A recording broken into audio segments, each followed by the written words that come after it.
El año pasado hice un video sobre mi viaje por Bolivia y les prometí que en algún momento iba a hacer un capítulo sobre mi experiencia en India. Así que estoy cumpliendo mi palabra y les voy a contar hoy uno de los viajes más alucinantes de mi vida.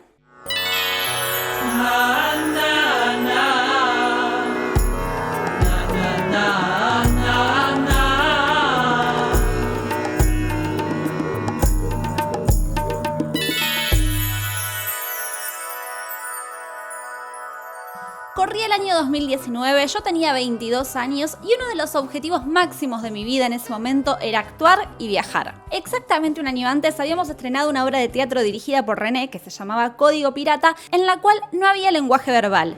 Toda la historia estaba contada a través del lenguaje corporal, lo que significaba que esa obra la podíamos hacer en cualquier lado sin ningún tipo de límite idiomático. Con esa obra nos fue súper bien, hicimos giras por el país, fuimos a festivales, le hicimos un montón. Y en un momento me manda un mail una jurado diciéndome que había un festival de teatro en la India que estaban buscando obras en inglés o sin lenguaje verbal. Y que nuestra obra era ideal. Así que no lo dudamos, armamos una carpetita de la obra y mandamos un DVD por correo postal directo hacia la India, porque en ese momento así se mandaban los videos. En esa época no había demasiada información en internet. Las redes sociales recién empezaban a usarse y la mayoría de la gente no tenía un Facebook, por ejemplo. Unos cuantos días después llega una carta a mi casa con un remitente de la India y yo estaba con el sobre cual estudiante yankee en las películas, ¿vieron cuando están esperando que les llegue la aplicación de Harvard? Y obviamente era la invitación para el festival que se llamaba AHA Theater Festival.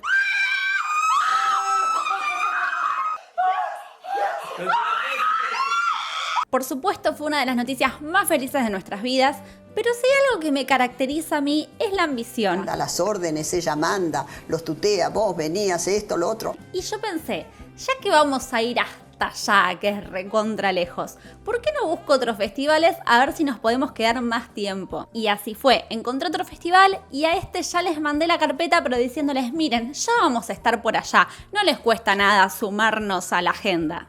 Y a los días llega otra carta con remitente de la India invitándonos a ese otro festival.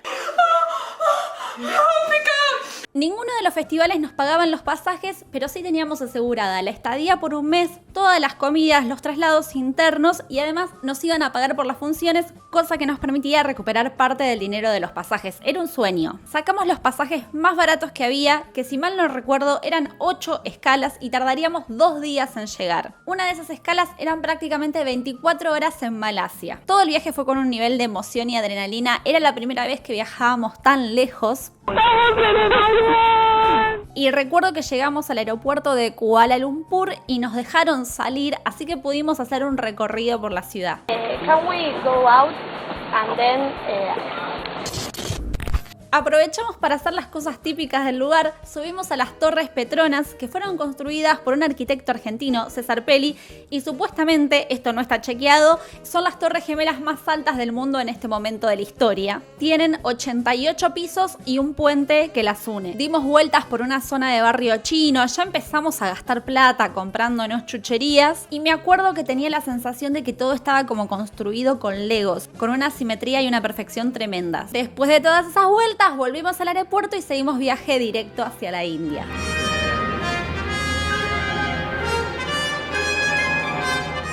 Me acuerdo que cuando estábamos por llegar nos agarró como un poco el miedo de que nadie nos reciba o de que sean psicópatas o que nos pase cualquier cosa. Y lo roban, lo violan, lo matan y lo violan de nuevo. Porque realmente la existencia de ese festival era medio imposible de chequear en ese momento. Y por otro lado, no es dato menor que era el año 2009 porque era el año de la otra pandemia mundial, de la gripe A. La gripe A, la nueva gripe, es pandemia. Así que estábamos medios cagados porque cuando llegabas al aeropuerto te tomaban la fiebre y claro, hacía como 2 días que no dormíamos y que habíamos estado encerrados en un avión, o sea, era muy probable que nos levante la temperatura y que estemos como en un estado deplorable. Llegamos a la India. Afortunadamente no hubo ningún inconveniente, atravesamos toda la zona de trámites y cuando llegamos a la puerta del aeropuerto vemos a 2 personas de nuestra edad que tenían un cartelito con el nombre de nuestro grupo. Llegamos de noche y nos subimos a un auto y nos llevaron al hotel y a comer, que estábamos pero muertos de sueño, de hambre, con mucho olor a chivo, éramos un asco básicamente. How are you? Oh, I'm so excited. I don't believe it. Oh my God, she's How are you? Estaba yo acá. La ciudad donde estábamos se llama Bangalore, que es una de las ciudades más pobladas de la India y por lo tanto del mundo, con una fuerte industria tecnológica y cultural. This is Nati. Okay, every in English. Right. Well, we are going to the Ranga Shankara with Surbi. Una de las experiencias más traumáticas del viaje, que pensé que era algo que yo no iba a poder hacer, que no lo iba a poder superar, era cruzar la calle. Por un lado tenemos la cuestión que del otro lado del hemisferio los carriles por donde circulan los autos tienen otro sentido al que estamos acostumbradas, pero lo más llamativo es que los autos mantienen una velocidad y se van pasando constantemente y a veces cambian de carril. Y la gente y los autos en un momento como que se empiezan a mezclar y en el medio de todo ese supuesto caos hay vacas. Oye, que vino Acá mandan las vacas. Porque en la India son completamente libres y la relación que tienen con ellas es parecida a la que tenemos acá con los perros. Por cuestiones culturales y religiosas, la vaca es sagrada. Así como ellas vendrían a ser como los perros acá, pero con más estatus porque son sagradas, los monos vendrían a ser como sus gatos. O sea, vos vas por un parque y vas viendo monos por todos lados. Lo mismo con los cuervos, que vendrían a ser como las palomas. Ponele. Otra cosa que aprendí es que está mal decirle a las personas que viven en la India hindúes. Son indios o indias, porque hindú viene de la religión, del hinduismo. Y en la India no solo se practica el hinduismo, hay un montón de religiones, hay budistas, hay musulmanes, hay islámicos, hay cristianos, hay de todo. Es un país con muchísima diversidad de religiones y cultural. Hay 22 idiomas oficiales. Y el oficial del gobierno sería el hindi, pero también tienen como segunda lengua el inglés. Así que imagínense que las personas hablan varios idiomas. Sin embargo, lo más loco es que todo el mundo habla inglés, pero posta todo el mundo, porque fue colonia inglesa hasta el año 1947. Otro dato, así como acá el fútbol es el deporte más popular, allá lo es el cricket. Es uno de los países más grandes y el segundo más poblado del mundo después de China. Los taxis son autos antiguos, pero lo que más usa la gente son los mototaxis, o también llamados tuk-tuk. La mayoría son motorizados, pero también hay a tracción humana, que serían como una especie de bicitaxis. Todo el transporte se regatea, es decir que vos tenés que pelear ahí el precio con la otra persona, cosa que a mí me resulta súper incómodo, aunque sé que a mucha gente le encanta ese jueguito. Y nos previnieron diciendo, si usan transporte, pauten el precio de antemano, porque una vez que suben, ajo y agua. Nuestra actividad teatral fue mejor de lo que esperábamos, realmente nos sentíamos los Beatles, nos recibían súper bien, nos festejaban todo, les encantaba la obra, la verdad que era todo como una fantasía. Y la misma gente del festival nos organizó una gira para hacer funciones en distintas partes del país, así que podíamos hacer turismo y actuar al mismo tiempo. Por supuesto que en un momento fuimos al Taj Mahal, que gracias a Disney, piensa que es como un palacio lleno de cosas lujosas, pero no, es un monumento que construyó un emperador musulmán para homenajear la muerte de su esposa, la cual había fallecido en el parto de su 14º hijo. Y pudimos entrar y adentro efectivamente no hay nada. Sí está rodeado de jardines espectaculares y de otros palacios. Incluso algunos son como mucho más monumentales que el propio Taj Mahal. En ese momento teníamos la costumbre de bailar Thriller en todos los lugares donde íbamos. Y obviamente que bailamos ahí.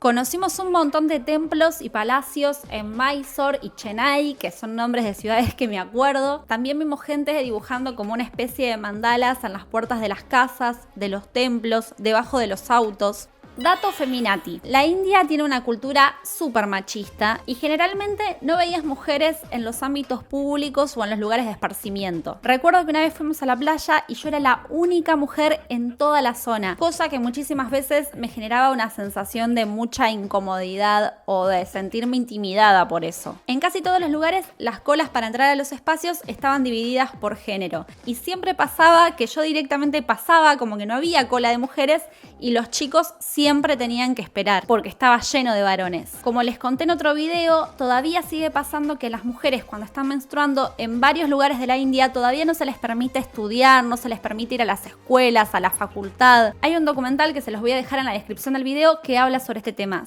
Se llama algo así como Periodo Fin de la Sentencia y está en Netflix.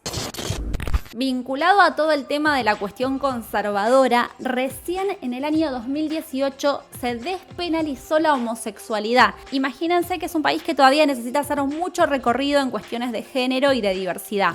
En un momento actuamos en un teatro que está en una zona selvática y donde funciona una escuela de danza Kathakali que vendría a ser como la ópera de la India.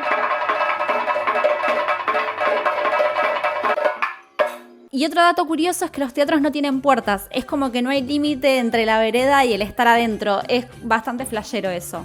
Estando ahí aprendí que la India tiene su propia danza clásica. Si bien ya dije que no comen vaca y que en gran parte de la India tienen una alimentación vegetariana por religión, aprendí también que condimentan muchísimo con curry. Y es un aroma que se siente en todos lados. Vieron que si van al centro de alguna ciudad acá en Argentina, se siente el olor a fritanga con aceite de girasol o el olor a asado. Bueno, allá siempre está como el aroma a curry. Y todo es muy picante. Siempre nos decían, cuando van a pedir comida, digan no spicy. Pero igual la verdad que siempre nos picaba un poco. En general comen con las manos porque tienen la idea que a mí me gusta de abrir todos los sentidos hacia la comida. Entonces hay como muchos colores, muchas texturas, sabores, aromas y tienen unas vasijitas en algunos lados para enjuagarse los dedos. En los lugares también suelen tener un frasquito con anís para masticar después de las comidas, que supuestamente es para el aliento y creo que también es digestivo. Otra cosa que no mencioné es que la gente vive descalza. Para entrar a un templo, al trabajo, a un teatro, a la mayoría de los lugares te piden que te descalces. Para su cultura, con el calzado llevamos lo impuro y sería una falta de respeto tremenda entrar a un templo con zapatillas, por ejemplo. Y además tienen otro vínculo con el piso. Se suelen sentar mucho más en el suelo, ves en los parques a la gente haciendo yoga. Esa relación con el piso te da otra flexibilidad y motricidad que en el lado occidente la verdad que la perdimos un montón y es una cagada. Como seguramente han escuchado, tienen su propia industria audiovisual, el Bollywood.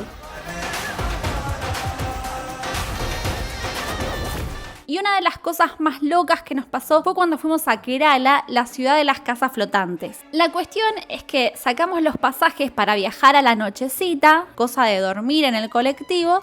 Y la cosa fue que a las horas del viaje, de repente el colectivo se detiene en el medio de la ruta y todos los autos y otros vehículos hicieron lo mismo. Imagínense que en el medio de la oscuridad y en una zona selvática todo se detiene. Y vemos que de algunos vehículos se bajaba gente y se ponían a cantar y a bailar a los costados de la ruta. Nosotros medio que empezamos a incomodarnos y empezamos como a tener esa actitud de, bueno, ¿qué está pasando? Pero bueno, no, medio que no decíamos nada porque la gente estaba súper relajada. Hasta que cuando pasó un buen rato empezamos medio como a preguntar ¿What happened?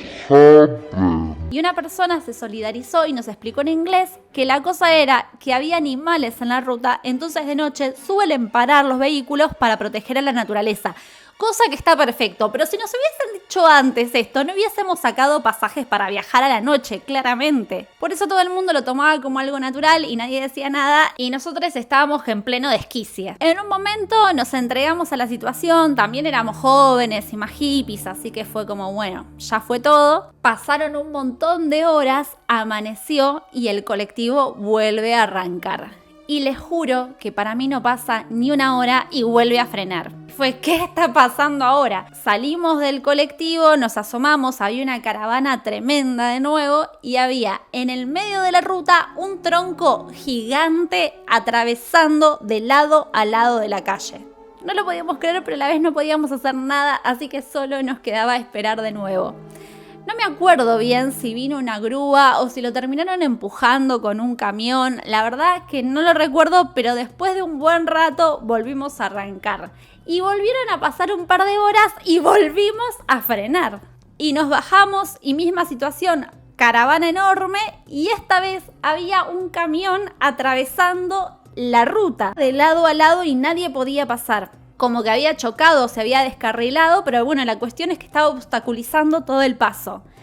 En el medio de todo esto llovía un montón y esa vez el pueblo se unió en una cuestión súper épica y empujaron el camión, se desobstaculizó el paso y pudimos seguir adelante. Para esa altura del viaje yo ya estaba re descompuesta, me sentía súper mal, tenía como muchas náuseas. Imagínense que si yo me descompongo en un viaje normal yendo de acá a Buenos Aires, lo que fue ese día. De hecho tengo registro de ese momento porque Iván me sacó fotos. Qué cosa rica. Me acuerdo perfectamente que llegamos a la ciudad, nos tomamos un mototaxi y yo iba con la cabeza asomada vomitando de lo mal que me sentía. Pero bueno, después de casi un día llegamos a las casas flotantes y nos quedamos creo que 2 noches ahí y la verdad que fue una experiencia bastante copada. Y por supuesto bailamos Thriller.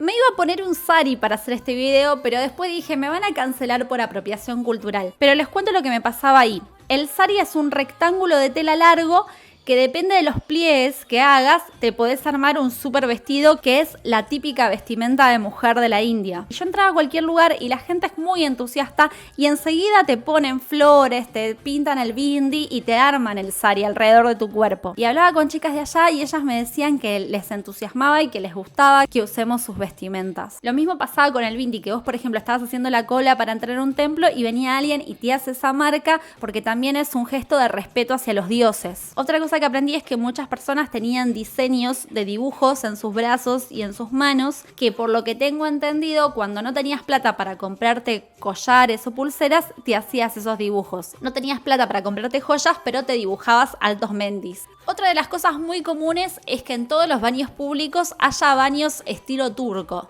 que serían esos que tienen marcados los 2 pies y en el medio está el agujero. Entonces vos cuando haces tus necesidades te pones en cuclillas. Y eso no es un capricho porque es una postura que favorece la organización de los órganos y cómo vos focalizás la fuerza. Y ahí ves una vez más que son cuerpos muchísimo más flexibles que de este lado occidental. En las casas tienen los inodoros comunes, pero tienen incorporados unos duchadorcitos que oficiarían de bidet. Y no usan tanto papel higiénico como las cantidades desproporcionadas que usamos acá. La verdad que me siento súper afortunada por haber hecho ese viaje y también por la forma en que lo hicimos, porque estuvimos muy en contacto con la gente del lugar, dormimos en sus casas, hicimos paseos con gente de ahí. Nos pasaba, por ejemplo, que nos deteníamos un momento en una esquina con cara de estoy perdida y de repente tenías un montón de gente alrededor tuyo queriéndote ayudar desinteresadamente. Si se quedaron con ganas de que desarrolle algo más de todo esto, déjenme en un comentario, pregúntenme por Instagram que me puedo explayar más en las historias, cuéntenme qué les pareció este video, suscríbanse a mi canal, activen la campanita, así se enteran cuando subo un próximo episodio y dale alegría a tu cuerpo.